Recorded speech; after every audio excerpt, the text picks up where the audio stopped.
It is done. Yho, Ntate Mtawungu. Tata, thatha iiflowers zakho. Take your flowers, Ntate Mtawungu. Tsaya di-flowers tsa hao, Ntate Mtawungu. Bethunana lo tata. Yho, I was so happy. I was so happy. Ugcwabe wakho wafumana umntu ozombeka endaweni yakhe. Uze kwaMtawungu ethwele intloko enkulu ugcwabe esithi uzohlaza uZwelakhe.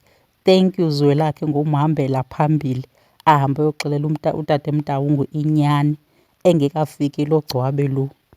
Yho, ndivuyile bethunana utata Mtawungu. Yho, ngumzali utata Mtawungu, ngumzali.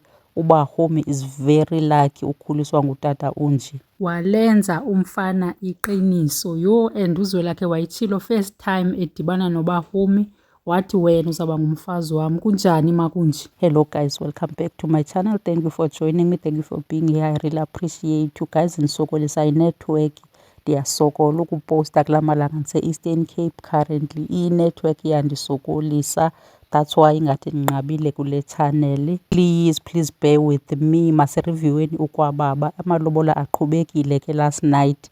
uBahumi is now eMkhize. Ugcwabe ke besithi uyazama warecruit oomalume ebaxelela uba uZwelakhe ayengomkhize nabo mabamjoyine kuhambe kuyochithwa amalobola kwaMtawungu angenzeki. Oomalume ke nabo ndiyababona uba le nto abayithandisisi because nabo khange bayingene le nto yakhe. Ba-endaphe oomalume behamba naye bagxotha. Ndathi thank you, mabakhe bambone mani le ugcwabe le nto ayiyo. Umhlaba ke our chief negotiator uhambile waya kwaMtawungu ehamba nomalume nomxolisi noNhlanhla and wafika naye ke uMusa. I was so worried ngoMusa bethunana xa uzama overtake umhlaba ehamba eyotshuza bethunana naye uMusa, kodwa ke noko wenza into erayithi watshuza umntu onguye. Ndamthanda xa evuye esithi yho, liqanda le-Grootman eli. Yho, nawe Musa uyathanda u-overtaker kodwa umameli intloko nje le yakho. Yonke into ihambe kakuhle ke walotyolwa uBahumi and then kwabuywa. Yho, kungasemnandi. Naye uZwelakhe ndiyabona uba intliziyo yakhe noko iyathamba towards umamakhe xa se umamakhe engathi uzama umhaga. Oh yina bethunana mabazame bayilungise le relationship yabo because kaloku uBahumi uzawufika phaa kunjani xa izawufika kunetension bengathethisani. Izawuba yintoni le? Mabazame bayilungise benana bahlale phantsi. At least ngoku imimoya ikham. uZwelakhe noko umoya wakhe uyekile uba phezulu. So umambokazi akhe ahlale naye phantsi azame ukumxelela uba kwenzeka intoni ekuqaleni. Uyadiserve uyazi loo nyani leyo. Then yena uzosithathela isigqibo uba loo nyani leyo wenza ntoni ngayifuna yena uba uyithini. Because kaloku nasemsamo uyazama ukubabiza oMkhize, uyazama ubabiza abantu bakhe bebabiza, akakwazi. Ndiyamunderstanda.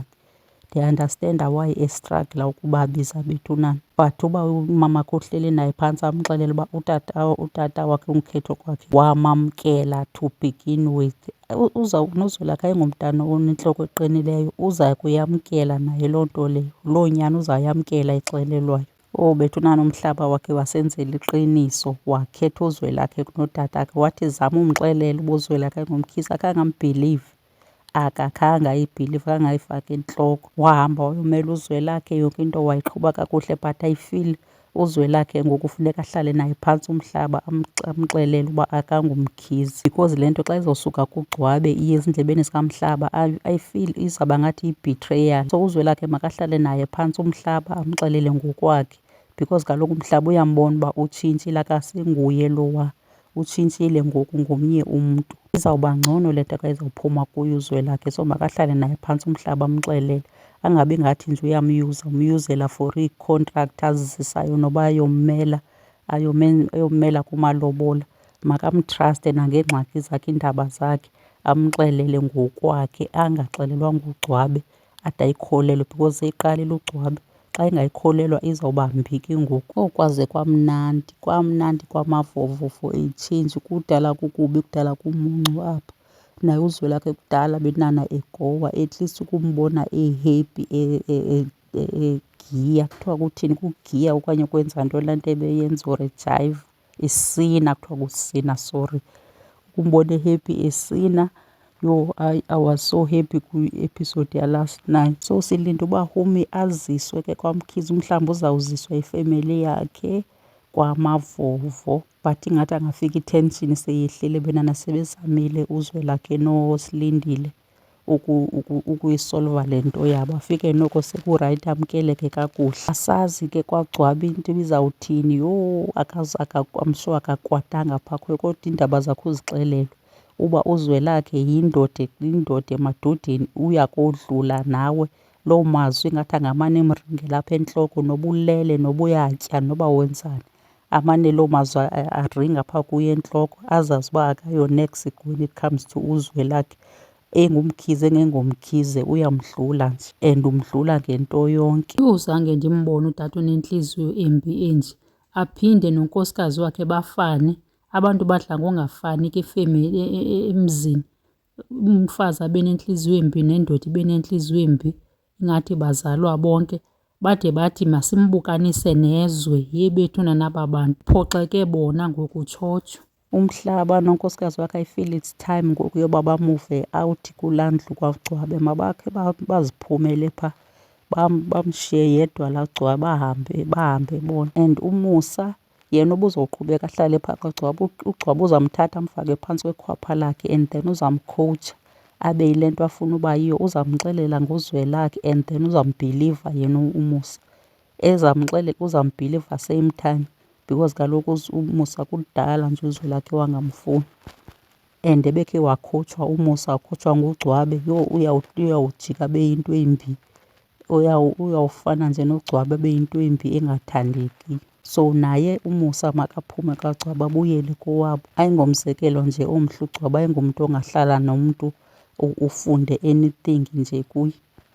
Andikho worried ke ngoNhlanhla. uNhlanhla hayi akangeneki lula uNhlanhla, naye uGcwabe uyayazi loo nto. Ayikho nje into angayixelela uNhlanhla ngozwelakhe, because uNhlanhla uwenza sure uba Uzwelakhe uyamthanda and then naye uGcwabe uyayazi loo nto leyo, uba ayikho into edlula Uzwelakhe kuNhlanhla. uKhethiwe noMxolisi, hayi at least guys ndiyabathanda aba bobabini. I-relationship yabo istrongo, intle, iyabukeka.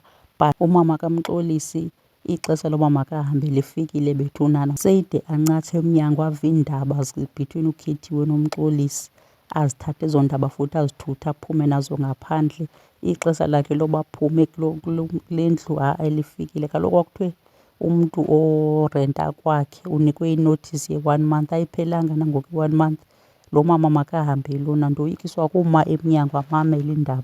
Yeyiphi enye into ayimamelayo? Kusho ukuthi uyarhoba noba sebesenza inkonzo yasekamereni xa ekwazi uma emnyango, kusho ukuthi uyama. Lo mama uyandothusa lo. I-overall review yam ngale episode nje so far, bekukade kugowa bethunana, bekade kukubi kwaMkhize, bekukade kungekho mnandi. I'm so happy. Noko izinto ikhona intlantsi yethembanyana, ingathi kuzawulunga. Ndithande noMhlaba xa isithi asikho isikhali esenzele wena siyawuze silunge. Yini Mhlaba bethunana, waze wakhula uMhlaba, waze wahlakanipha, wangathi akaphumi kuGcwabe. Yho, kumnandi ke kwezi femeli, kumnandi kwaMavovo, kumnandi kwaMtawungu. Utata uMtawungu, hayi tata uyindoda emadodeni. Yho, uyindoda emadodeni. Uyabona xa ungakho ube yifrendi kaGcwabe, uGcwabe ahlale nawe umkhowutshe, angafuni iinto ezininzi uGcwabe apha kuwe. Angafunda uba yindoda, uba yindoda, what does it mean? Kuthini uba yindoda? And ndimthandela into enye ke tata uMtawungu, uba awumoyiki umxelela iindaba zakhe straight apha kuye emehlweni. Yho, okay guys bethunana, mandiyibeke apha le review yanamhlanje. Ngoku sekwinethiwekhi ndibone uba ndiphinda ndenza ntoni. Thank you so much for watching. Do not forget to subscribe if you haven't subscribed yet.